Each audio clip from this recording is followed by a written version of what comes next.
Hey, what's up YouTube? My name's Randall. I wanted to make a little video about ACDF surgery and everything I've learned from it.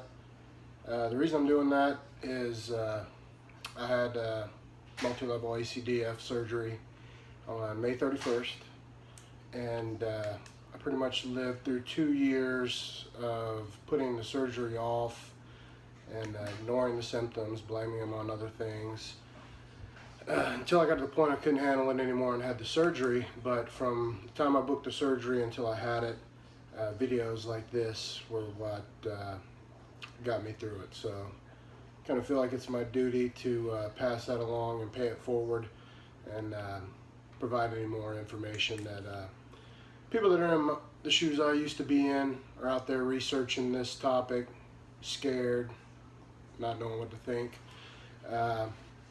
So I want to tell you what my experience was like. So for me, I had ACDF C5 and 6 and 7. My issue started with rear delt pain in my left arm down through my left elbow. Pretty bad pain for about a month. That subsided. I kind of blamed that on a shoulder tear I thought from the weight room. Moved on. Started getting tingling in both hands. Pretty much all my fingers were pretty numb, some worse than the others. And the left hand definitely worse out of the two. I ignored that. I kind of dealt with it. They were numb, but I could use them. When it started scaring me is when I got real bad atrophy in my left tricep and my left pec. Both those started twitching all the time there toward the end. I mean, pretty constant. So I knew it was a pretty bad nerve issue. So I went back in and had a follow-up with my neurosurgeon. We did a second MRI, and you know, the weakness was too much for him, and he said we had to operate. So there we go. That was on 5/31, and so now I'm about 11 weeks post-op. I have been cleared from my neurosurgeon last week to start really pushing on the gas in the weight room again. Almost completely fused. I don't know if you can see it or not. My scar is right here, barely noticeable. I've got really good range of motion. I don't really notice any deficits, so all that's in the positive. Wouldn't take back the surgery if I had to. Alright, so that's enough about my symptoms. First thing I want to cover are some items you're going to need, the things that I think are essential to success for me. Now remember, I'm not a doctor, I'm just like you, just a normal person. I feel like my recovery's been pretty darn good, so maybe some of this stuff will work for you too. First thing, most important thing to me, my opinion, is this. What these are cheap styrofoam cups. Fill them with water, freeze them, keep one at all times brand new. Every night, every day, trim it away. We got a way to apply ice. Back and neck's imperative. My wife, through my recovery, iced the back of my neck every night. Still do. I'm still going to continue doing it until I'm done wearing the bone stimulator, which I've got 3 more weeks of that to finish off the fusion. So at the end of the night, it's kind of our routine. She'll stand back there and can really apply with this. I know they say don't put skin directly or ice directly on skin. I don't believe that. I'm an old football player. It feels great to me. Seems to really work, keep the inflammation down. I think these are #1 for success, just my opinion. A lot of people also tell you after that, be a heating pad. Not for me. I haven't fired a heating pad up yet. A lot of people swear by them, so I'm not saying that they're bad. They definitely work for some people. I just haven't touched one. I'm a nice guy. So there you go. #2.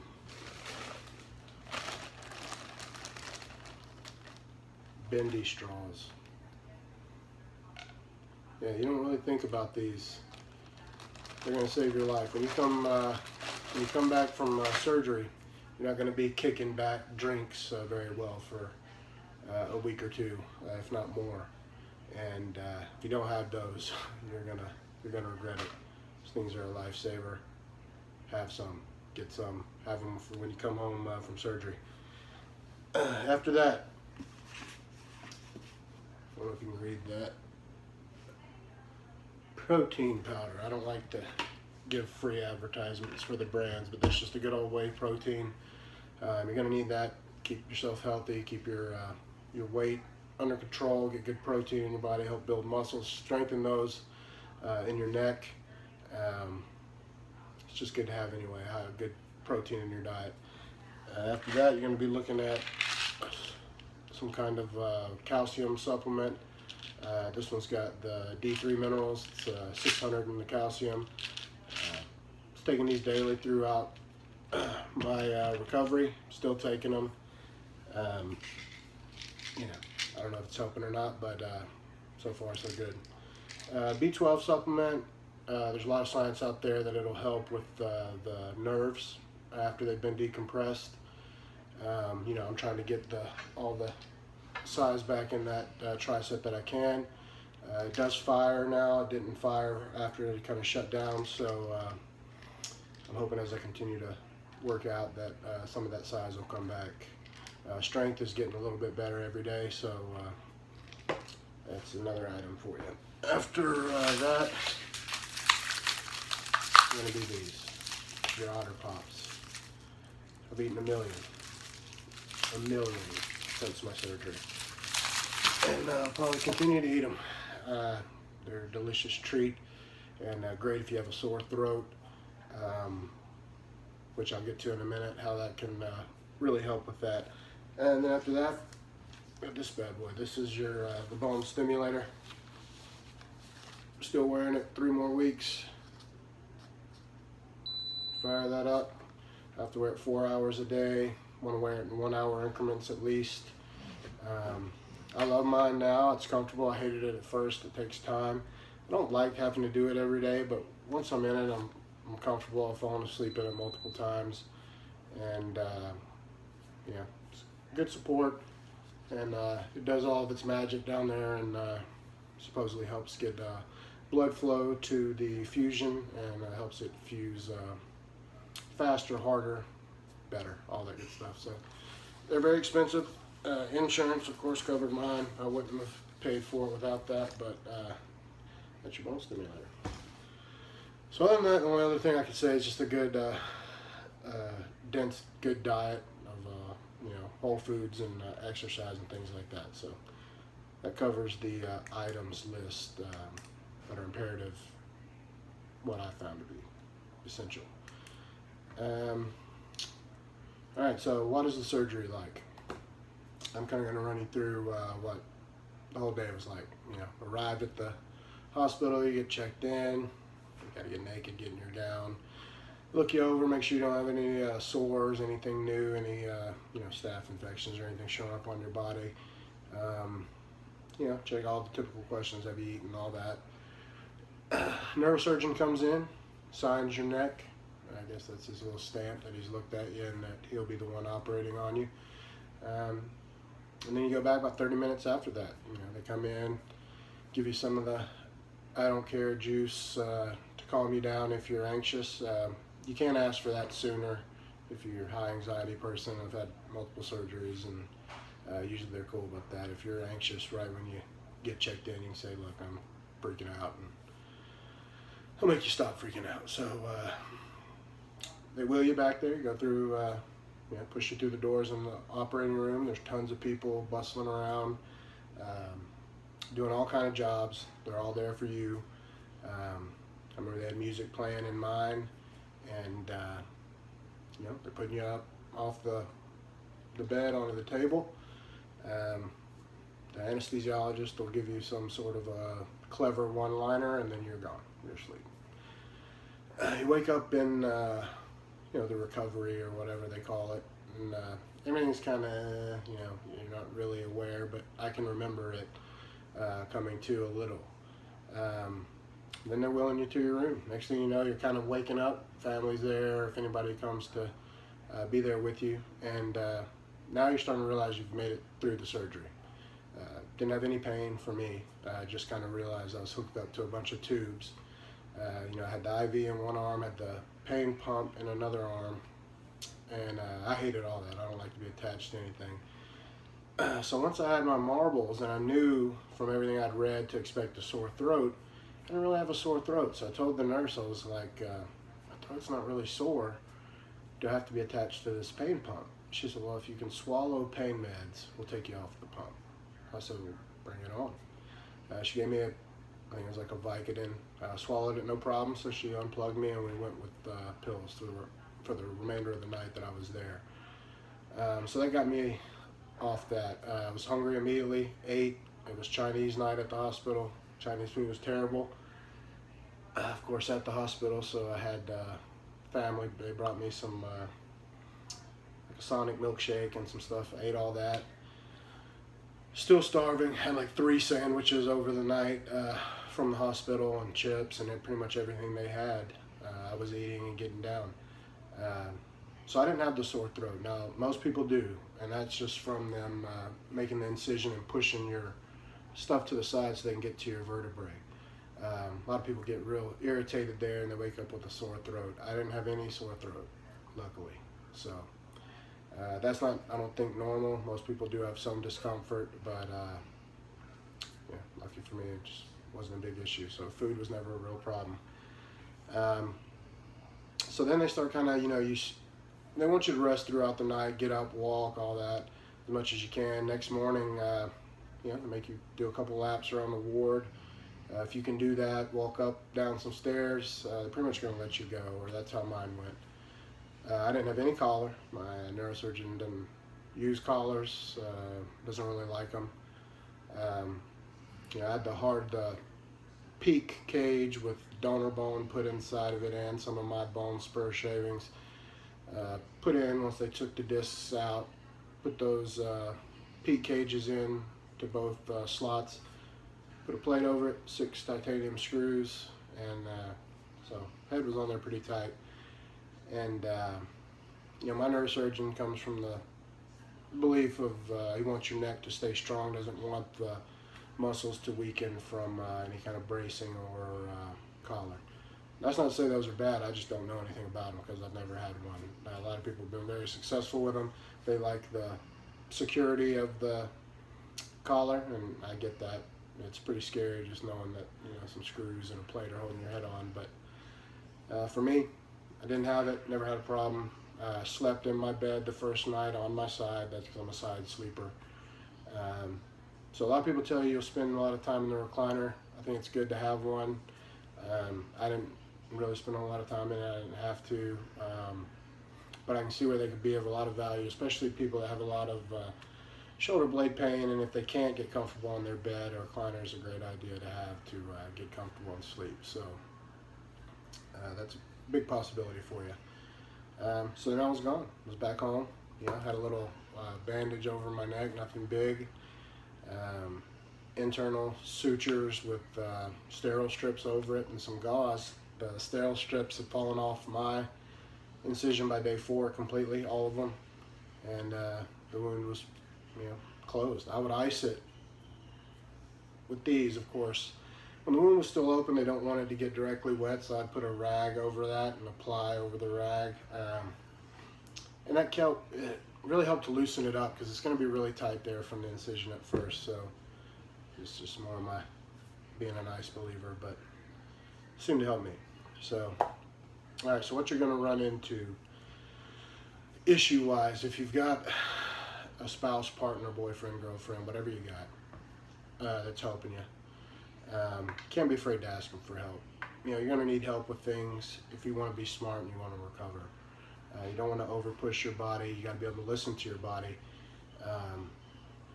So you're going to have to let somebody kind of help you out for a little bit. I know if you got a lot of pride, don't want to ask for help, you need to ask for help.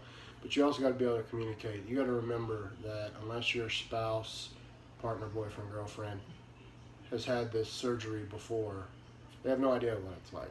You can't expect them to either. That's just not fair. So you got to be able to tell them what your pain level is like every day. You got to be able to be honest with them so they know how much they need to help out that day. And you need to be as patient with them as they are with you. So just remember that, especially if they haven't been through it, to help you. You know, you need to do a little bit more every day. The walking every day is huge. When I came home, first day, I think me and my wife went and walked, and we may have walked maybe 2 miles. My first day home, she walked around the neighborhood with me just to, you know, make sure I had good feet under me, and that went well. And then just pushed it a little more every day. Started going every morning to the local track and pushing that walk a little bit more and more and more. Now, there's going to be days you wake up, you're not going to want to do anything. That's normal.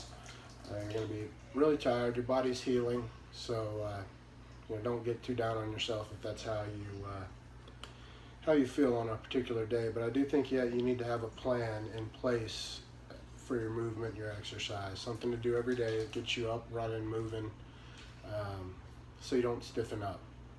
That's just kind of how I view it. I think it's dangerous to be too still, to let all that get tight. So again, may not work for you. It's been great for me so far. I felt good pretty quick from that. So I think that's important. Now, big thing that you're going to run into and you're going to learn is that neurosurgeons are like ghosts. Your time with them is very limited. A lot of people get frustrated with them, that they never see their neurosurgeon again. I never saw mine after surgery, until I did my follow-up 2 weeks later. You know, it is what it is. They're busy, and they're popping these things out left and right, so I get it. But so how can you make that better is, you know, you're your only advocate. So for me, I had to tell my neurosurgeon early on, once I knew he was my guy, that he was going to have to take his time and listen to all my questions. I wasn't going to let him run out of our appointments really quick. You know, so I'd come in, you know, notebook questions. He just wasn't going to leave till I was done asking him. That was that. So he got kind of used to me, and you know, was always cool with that, answering all my questions. But it's a big investment. It's a scary surgery. So if you know, it's normal to have questions. There is no stupid question. This is your body, and you're paying him. He is your employee.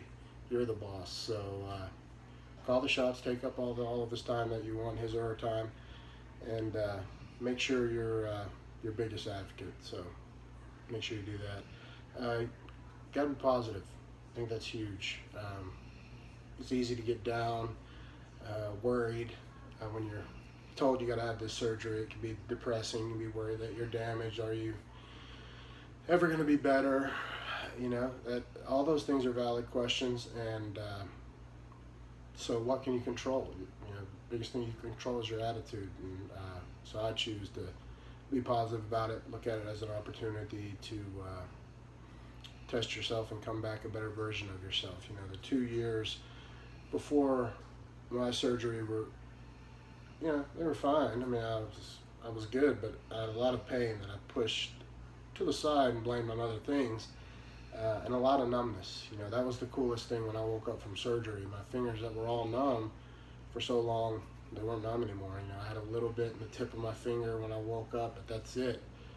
But, you know, I could feel my wife's hand again. I hadn't felt that in, you know, a couple of years, to feel the actual texture of something. You know, I could feel the pressure. But so it's pretty amazing. It's amazing stuff. But stay positive. You're going to be fine.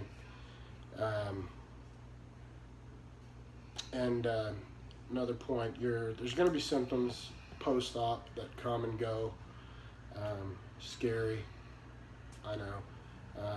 You know, if you get a little tingle again, that's scary. Was this a waste? Is it all coming back?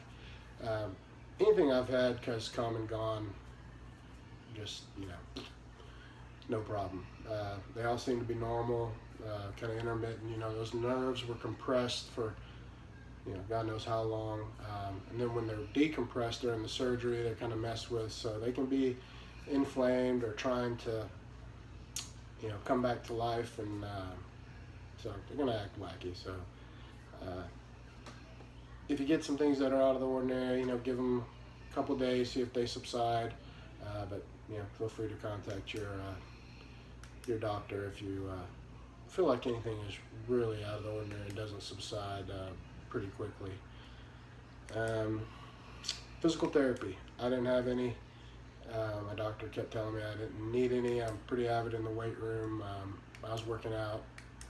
Then a week and a half I was back in the gym with a weight restriction, very light, mainly an elliptical and a stationary bike. Then he cleared me at 3 weeks to give me like a 25-pound limit on each arm, which that was just cleared to where I could start moving towards seeing how much I can lift just last week. So still pretty weak. I got a long way to go to get back to where I was, but it's all trending in the right direction.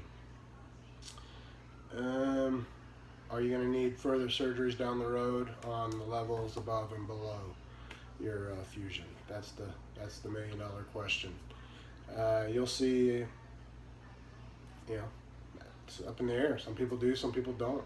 I know some people that have had a fusion that's lasted 20 years, they're still doing fine, to people that have had revisions within a year or additional levels done within a year or two. They will take, it's just physics. They're going to take on a higher load when you fuse 1 or 2 levels of anything. The one above and below it are going to take on a bigger amount of that work. So it's always possible, but again, what can you control? You can control what kind of physical shape you're in, what you eat, how much activity you do.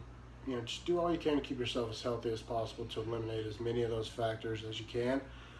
But is that really worth worrying about? To me, no, but everybody's different. If I have to have more down the road, I don't have a problem with that. To me, the surgery was fantastic. It wasn't bad physically. I didn't really have any physical post-op pain.